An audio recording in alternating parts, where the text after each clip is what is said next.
Apa itu hamba dalam dunia Melayu? Bukan seperti yang kau bayangkan. Mari kita selami maknanya yang sebenar. Bayangkan sebuah masyarakat Melayu purba di mana hamba bukanlah sekadar orang yang dirantai dan dicambuk seperti di barat. Dalam dunia Melayu, sistem perhambaan lebih halus, lebih berlapis dan seringkali lahir dari hutang, peperangan atau kesetiaan. Ia adalah sebahagian daripada struktur sosial yang menunjukkan kekayaan dan kuasa seseorang pembesar atau raja. Institusi perhambaan sudah wujud sejak zaman Kesultanan Melaka abad ke-15 dan diteruskan di negeri-negeri Melayu sehingga abad ke-19. Ia termaktub dalam Undang-Undang Melaka dan Hukum Kanun Melaka.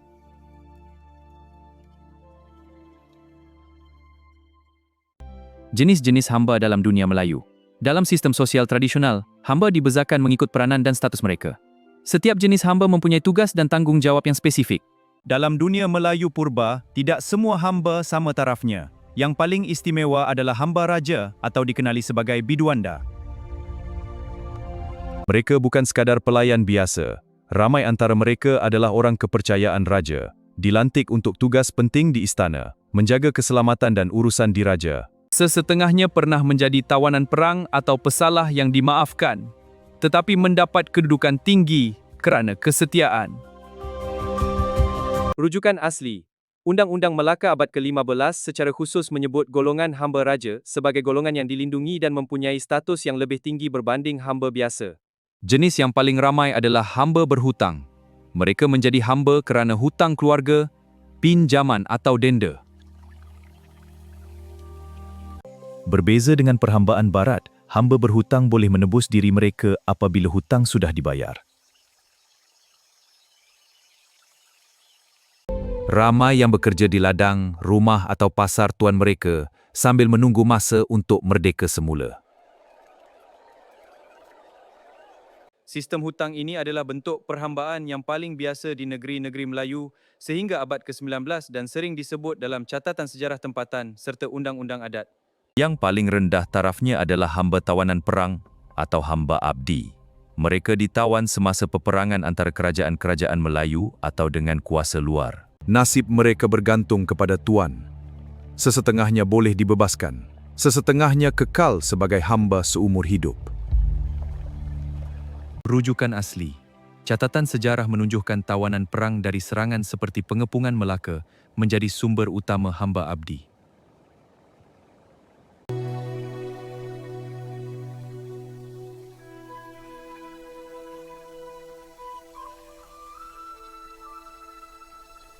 Kehidupan seharian hamba di dunia Melayu purba bergantung kepada jenis mereka. Hamba raja biduanda hidup paling selesa. Mereka tinggal di dalam lingkungan istana, memakai pakaian yang lebih baik dan bertugas sebagai pengawal, pembantu pribadi atau pengurus urusan diraja. Ramai yang dihormati dan mendapat perlindungan langsung daripada raja.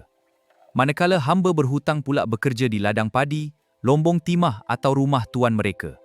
Namun masih boleh pulang ke rumah sendiri pada waktu malam dan menjalani kehidupan keluarga. Rujukan asli. Undang-Undang Melaka dan Adat Melayu memberikan perlindungan asas kepada hamba. Tuan tidak boleh membunuh hamba dengan sewenang-wenangnya. Walaupun tarafnya rendah, hamba di dunia Melayu mempunyai hak tertentu yang dilindungi undang-undang adat. Mereka tidak boleh dicambuk atau disiksa secara zalim. Hamba berhutang masih boleh memiliki harta sendiri dan keluarga, manakala hamba raja bahkan boleh naik pangkat jika setia. Ini berbeza jauh dengan perhambaan di tempat lain yang lebih kejam.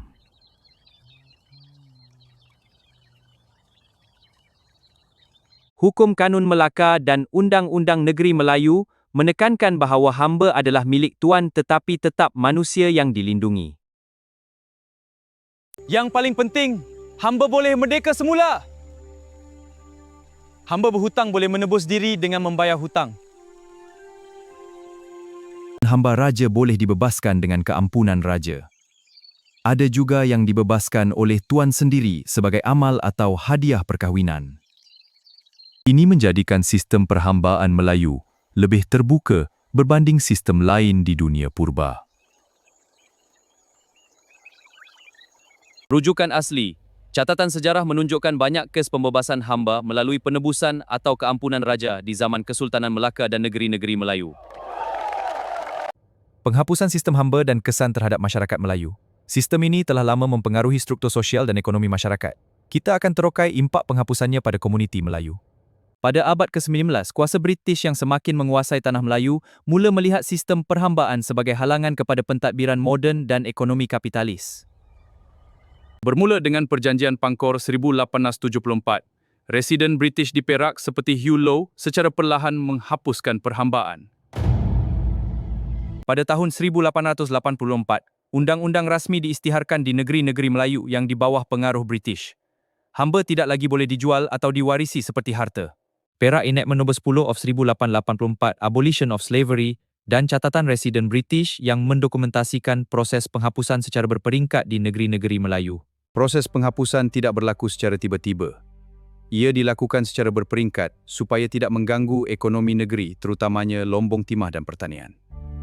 Hamba berhutang diberi tempoh untuk menebus diri, manakala hamba raja dan tawanan perang dibebaskan secara rasmi. Namun ramai pembesar Melayu merasa kehilangan kuasa dan tenaga kerja tradisional. Rujukan asli. Laporan tahunan British Resident di Perak dan Selangor 1880-an yang mencatatkan penentangan serta kesan ekonomi penghapusan perhambaan. Kesan jangka panjang sangat besar. Masyarakat Melayu beransur beralih daripada sistem perhambaan tradisional kepada buruh upah dan ekonomi moden. Ramai bekas hamba menjadi petani bebas atau pekerja di ladang getah dan lombong. Namun perubahan ini juga membawa kemasukan besar-besaran buruh dari China dan India yang mengubah demografi dan struktur sosial tanah Melayu sehingga hari ini.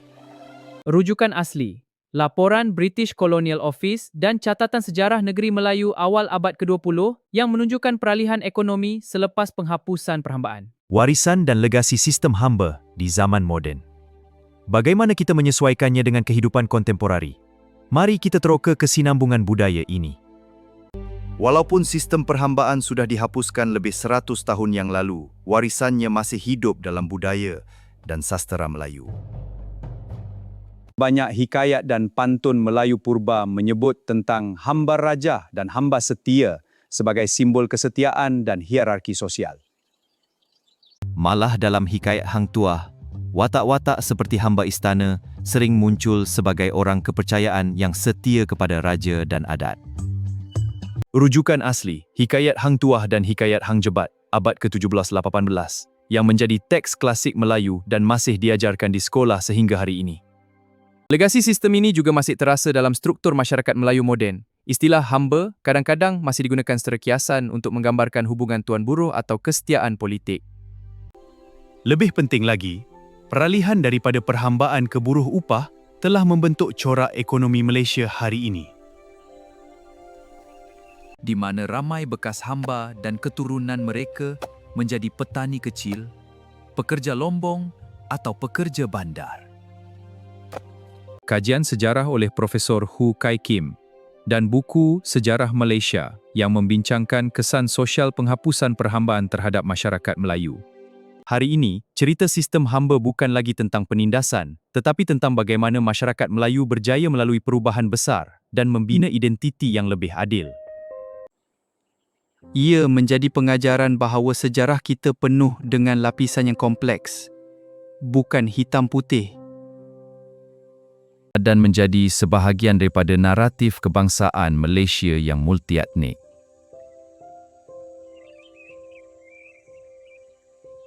Rujukan asli, Muzium Negara Malaysia dan pameran sejarah sosial yang menampilkan kisah perhambaan Melayu sebagai sebahagian daripada sejarah negara.